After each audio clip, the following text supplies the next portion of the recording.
सम्माननीय प्रतिनिधि सभाका सभामुखज्यू, राष्ट्रिय सभाका सम्माननीय अध्यक्षज्यू, काठमाडौँ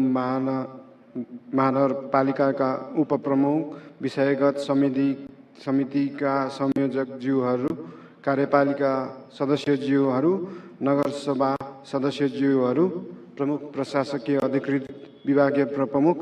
तथा सम्पूर्ण राष्ट्रसेवा कर्मचारीज्यूहरू,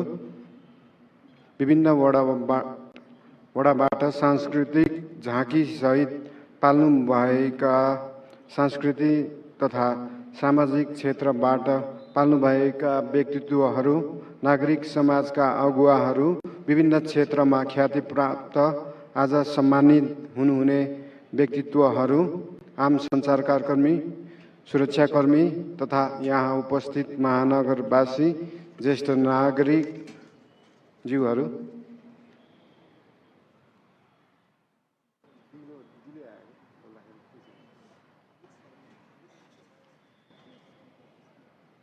विक्रम सम्वत र पुस्तान्तरण गर्दै समृद्ध र विकासका आयाममा यसअघिका विभिन्न कालखण्डमा काम गर्ने जनप्रतिनिधि र राष्ट्रसेवक, साझेदार, महानगरवासी तथा शुभेच्छुकको साथ र सहयोगलाई उच्च कदर गर्दै स्मरण गर्न चाहन्छु। उपस्थित महानुभावज्यूहरू, काठमाडौँ महानगरपालिका आम महानगरवासीको सर्वोत्तम हितका निम्ति दत्तचित्तले काम गरिरहेको छ।